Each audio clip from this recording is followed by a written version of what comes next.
네, 오늘 말씀 우리 함께 보도록 하겠습니다. 오늘 말씀은 마태복음 2장 1절부터 12절에 있는 말씀입니다. 저와 함께 교독하시겠습니다. 헤롯 왕 때에 유대 베들레헴에서 예수께서 태어나시자 동방에서 박사들이 예루살렘에 찾아와 물었습니다. 유대 사람의 왕으로 나신 분이 어디 계십니까? 우리는 동방에서 예수의 별을 보고 경배 드리려고 왔습니다. 헤롯 왕은 이 말을 듣고 심기가 불편했습니다. 예루살렘은 온통 떠들썩했습니다. 헤롯은 백성의 대제사장들과 율법학자들을 모두 불러 그리스도가 어디에서 태어날 것인지 캐물었습니다. 그들이 대답했습니다. 유대 베들레헴입니다. 예언자가 성경에 이렇게 기록했기 때문입니다. 그러나 너 유다 땅 베들레헴아, 너는 유다의 통치자들 가운데 가장 작지 않구나. 내게서 통치자가 나와 내 백성 이스라엘의 목자가 될 것이다. 그때 헤롯은 몰래 박사들을 불러 별이 나타난 정확한 시각을 알아냈습니다.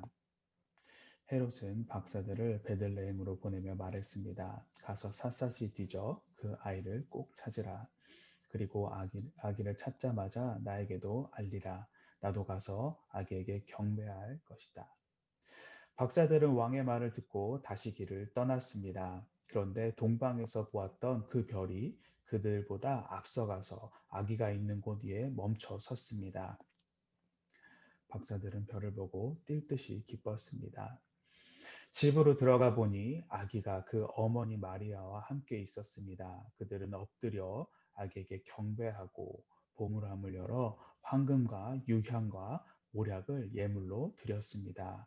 12절 함께 읽도록 하겠습니다. 그리고 그들은 꿈속에서 헤롯에게 돌아가지 말라는 지시를 받고 다른 길을 통해 자기 나라로 돌아갔습니다. 아멘.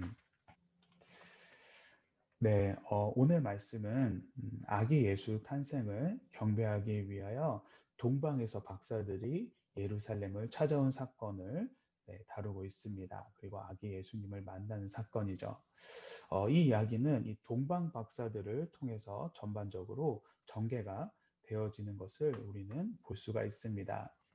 먼저 동방에서의 이 박사들, 동방에서 온 이 박사들을 잠시 살펴보면은 여기서 박사라고 번역된 단어는 마고이라는 단어인데 바벨론에서부터 기원이 된 단어입니다. 이 단어는 하늘의 별자리를 보고 미래를 예측하는 천문학자라고 일반적으로 해석을 합니다.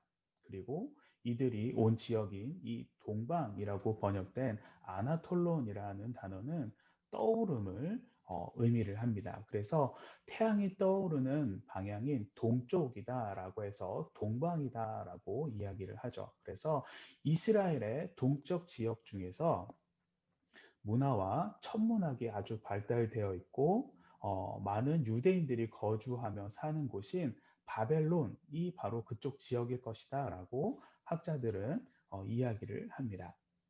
정리해 보면은 북이스라엘과 남유다가 아수르와 그 바벨론의 포로가 되어서 흩어진 후 유대의 전통 및 예언들이 그 지역에 사는 천문학자들에게 알려졌습니다. 그리고 말씀에 예수께 경배하러 온 이 박사들은 그들이 가진 그 천문학적인 지식과 유대 전통과 문화에 대한 연구를 하였고 유대 땅에 아주 위대한 그 온 인류의 메시아가 탄생할 것을 알고 지금 이 예루살렘까지 찾아오게 된 것이죠.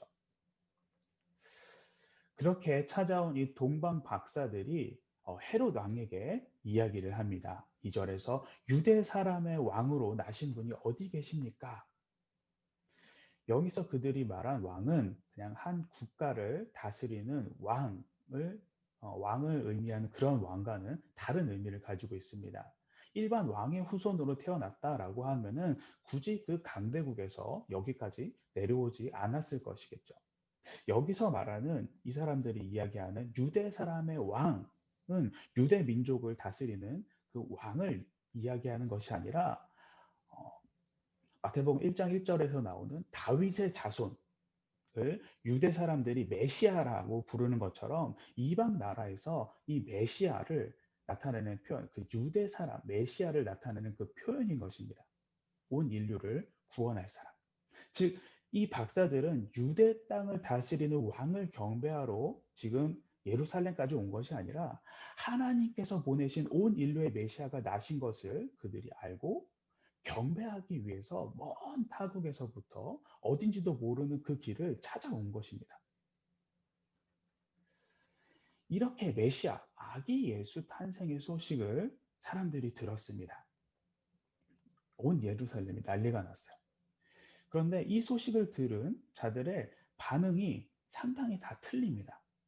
크게 세 부류로 우리가 오늘 성경에서 나오는 부류를 세 개로 나눠볼 수 있는데, 먼저 헤롯 왕. 이 헤롯 왕의 반응은 어떻습니까?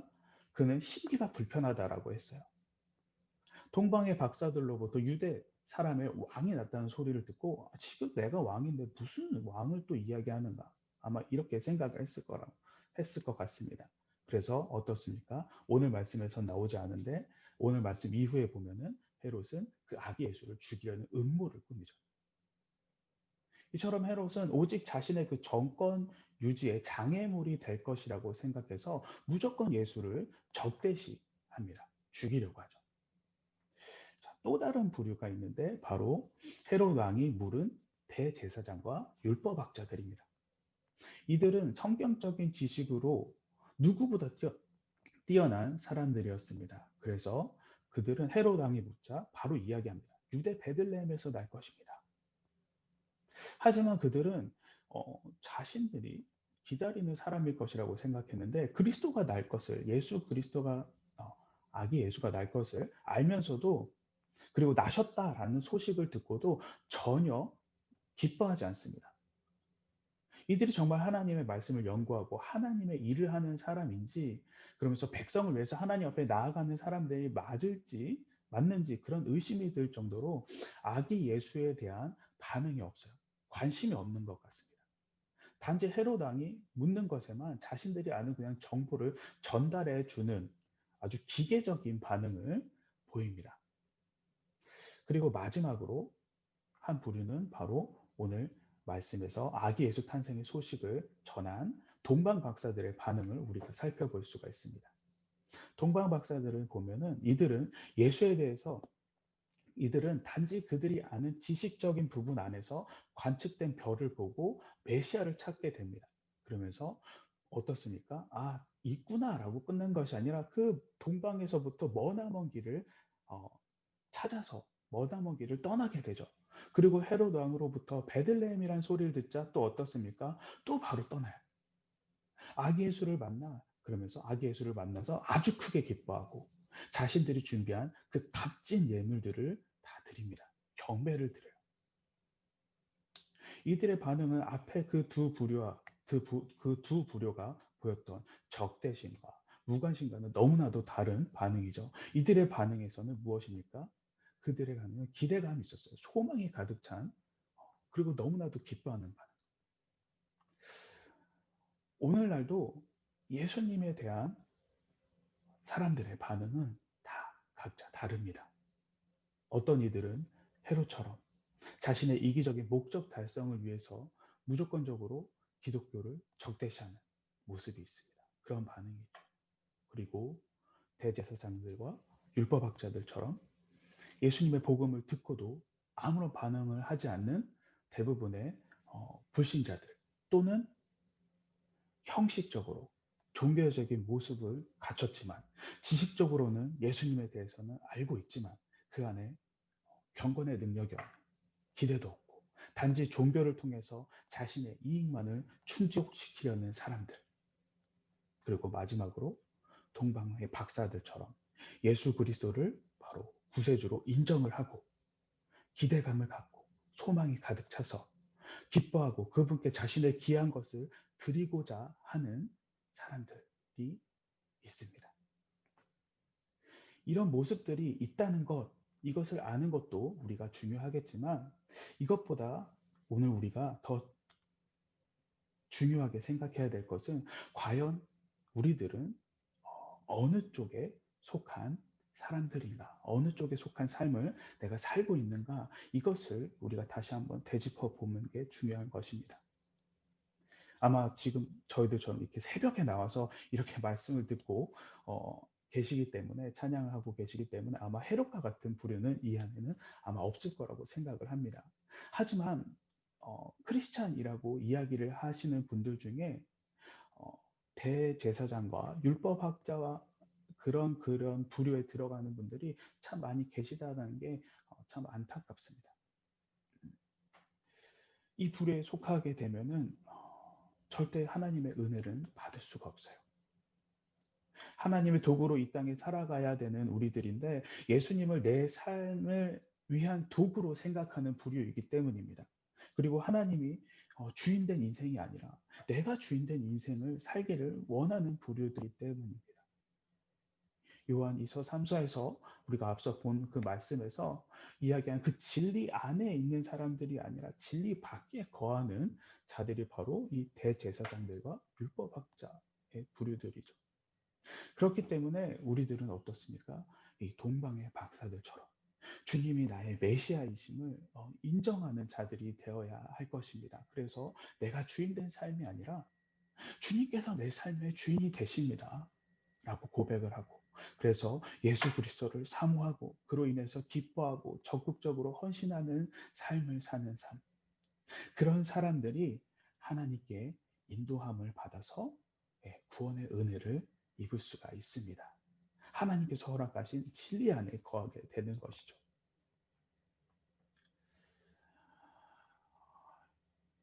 아기 예수께서 메시아이심을 인정한 몸으로 고백을 한 이 동방 박사들은 하나님으로부터 은혜를 받습니다. 이 동방 박사들은 당대 최강국에서 학문계 쪽에서도 가장 엘리트들이었습니다. 그런 자들이 메시아의 탄생을 알고 별을 보고 어떻게 반응하죠? 기뻐서 어쩔 줄 몰라 합니다. 그리고는 별을 보고 어디까지 이어질지도 모르는 그 긴 여정을 마다하지 않고 출발해서 예루살렘에 도착을 합니다. 그리고 다시금 하나님의 은혜로 별을 보게 되었고 기뻐하면서 아기 예수를 만나게 되죠. 이때 이 박사들이 누린 이 기쁨이라고 하는 것은 그 기나긴 그 어둠의 터널 속에서, 미로 속에서 마침내 아마 출구를 발견했을 때와 같은 그러한 기쁨일 것 같습니다. 이들은 그 유대의 왕이자 인류를 죄에서 구속하실 메시아를 만남으로 인해서 아마 그 가슴 속 깊은 곳에서부터의 기쁨이 아마 그때 그 기쁨은 뻥하고 막 터져버린 그런 상태. 아주 충격적인 그 기쁨을 그들은 맞이하였습니다. 우리들은 세상을 살아가면서 슬픈 일도 있을 때고 있을 수 있고 기쁜 일도 생길 수 있습니다. 세상에서의 그런 기쁨 중에서도 아주 큰 기쁨도 있을 것이지만 그러한 기쁨들은 곧 사라지게 되죠. 그리고는 가끔씩 이런 때가 있었지, 그런 순간이 있었지라고 회상을 할 수 있을 정도로의 기억으로 남게 되죠. 하지만 예수 그리스도를 사실은 만났다라고 하는 사실은 기쁨 중에서 기쁨이고 영원히 사라지지 않는 큰 기쁨입니다. 왜냐하면 예수 그리스도의 만남은 바로 새로운 생명의 만남이고 구원의 만남이고, 그리고 복의 근원 되시는, 그리고 모든 것 되시는 분과의 만남이기 때문입니다. 언제나 함께 하신다는 임마누엘의 그와의 만남이기 때문에 우리 삶 속에서 그로 인한 기쁨은 영원히 지속이 될 것입니다. 그렇기 때문에 예수님을 만난 사람들은 삶 속에서 주님을 만난 이 기쁨이 삶 속에서 빠질 수가 없는 거죠. 예수 그리스도께서 우리와 함께 하시며 관계가 형성이 되었습니다. 그 죄사함은 물론이고 영원한 생명과 구원과 복으로 우리를 자녀 삼아 주셨기 때문에 이 영원한 기쁨이 우리 안에 깊이 깊이 새겨질 것입니다. 이처럼 하나님의 은혜로 인도하심을 받아서 예수님과 만나서 영원한 기쁨을 누린 이 동방의 박사들은 예수님의 만남이라는 그 기쁨에 이어서 또 다른 은혜를 누리게 되는데 그것은 바로 메시아를 경배할 수 있는 영광을 누리게 됩니다. 이런 영광은 그때 당시 누구도 누리지 못한 아주 큰 은혜이죠. 동방의 박사들이 이러한 큰 영광을 누릴 수 있었던 이유는 하나님께서는 오직 믿음으로 구하는 자에게 하나님의 진리와 은혜를 허락하시는 분이시기 때문입니다. 그렇기 때문에 하나님의 진리 보기를 원하고 하나님의 은혜 있기를 원한다면 믿음을 가지고 구하고 소망을 잃지 않고 하나님께 매달려 두드릴 때 하나님께서 허락을 하십니다. 마치 수로보니게 여인이 예수님의 그 거듭된 그 무안에도 불구하고 그녀가 끝까지 이분만이 나의 구원자이심을 믿고 그것을 의심하지 않고 예수님께 은혜를 구했을 때 예수님께서 구원의 큰 은혜를 누리도록 허락하신 것처럼 말이죠. 이처럼 아기 예수를 만남으로 인해 기뻐하고 경배드린 이 동방의 박사들은 예수님께 그들이 준비한 예물을 드립니다. 이들이 준비한 예물은 세 가지죠. 바로 왕권을 상징하는 황금과 신성을 의미하는 유향과 그리고 마지막으로 예수님의 순환과 죽음을 의미하는 모략을 그들이 드립니다. 동방의 박사들이 이처럼 이 귀한 예물을 예수님께 드린 것은 그들이 유대인의 왕이자 온 인류의 구세주로 오신 예수께 최고의 예를 갖추고 있음을 보여주고 있는 대목입니다. 그리고 동방 박사들의 이러한 모습을 통해서 우리들은 무엇을 살펴볼 수 있는가? 바로 만왕의 왕이시고 온 인류의 구속자이신 예수님을 경배하기 위해, 즉 예배하기 위해 나오는 자들의 모습이 어떠한 모습인지를 우리가 엿볼 수가 있어요. 코로나로 인해서 근 1년 사이 우리들의 예배 형식이 상당히 많이 변했습니다. 조건과 상황이 우리가 알던 이전의 예배 때와는 많이 바뀌었죠. 함께 모여서 소리 높여 찬양 드리지도 못하고 대면하며 예배 장소에 나오는 것도 상당히 제한적이고 조건도 여러 가지 생겼고 그리고 사역도 함께 모여서 하지 못하게 되었습니다. 하지만 한 장소에 함께 얼굴을 맞대고 말씀을 듣고 나누는 것만이 예배다라고 할 수는 없죠. 예배란 무엇입니까? 예배란 단지 눈에 보이는 그 외형적인 형식을 예배라고 하는 것이 아니죠. 예배는 하나님과의 만남입니다. 그래서 아무리 우리가 잘 차려 놓았다고 해도 아주 화려하고 크고 정말 멋진 순서들로 가득 채웠다고 해도 예배드리는 자의 그 마음과 태도가 주님 앞에 나와 있지 않다라면, 주님께 주파수가 맞춰져 있지 않다라면은 그것은 예배가 아닌 것이죠. 멋진 이벤트라고는 할 수 있겠지만, 잘 짜여진 행사라고는 할 수 있겠지만 예배가 될 수는 없습니다. 사랑하는 성도 여러분, 오늘 동방의 박사들은 아기 예수를 만나기 위해서 그 먼 길을 오면서 자신들이 가지고 있는 최고의 것을 드리고자 그 마음을 처음부터 품고 하나님 앞으로 나아왔습니다.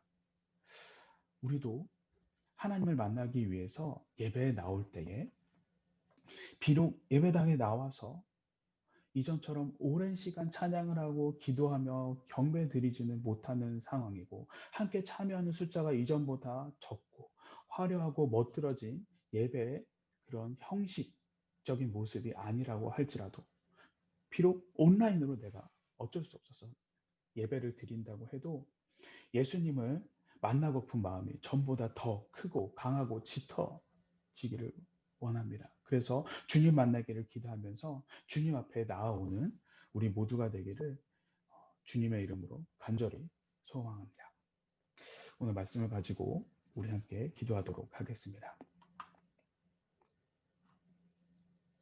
네, 오늘 말씀 가지고 기도할 때에 하나님이 나의 구원자이심을 인정하고 주님을 향한 그 기대감과 소망을 품고 살아갈 수 있도록, 그리고 두 번째, 주님과의 만남의 기쁨을 언제나 기억하기를 소망합니다. 주님과의 만남을 통해서 누리는 수많은 기쁨들이 있음을 주셨음을 그것이 주님의 은혜임을 감사하게 생각하며 살아갈 수 있도록 그리고 세 번째 나의 예배가 주님께 드려지는 예배가 형식이 아닌 진정한 주님과의 만남이 되기를 소망합니다. 주님 만나기를 기대하며 주님 앞으로 나오는 자가 될 수 있도록 이 세 가지를 가지고 우리 함께 기도하도록 하겠습니다.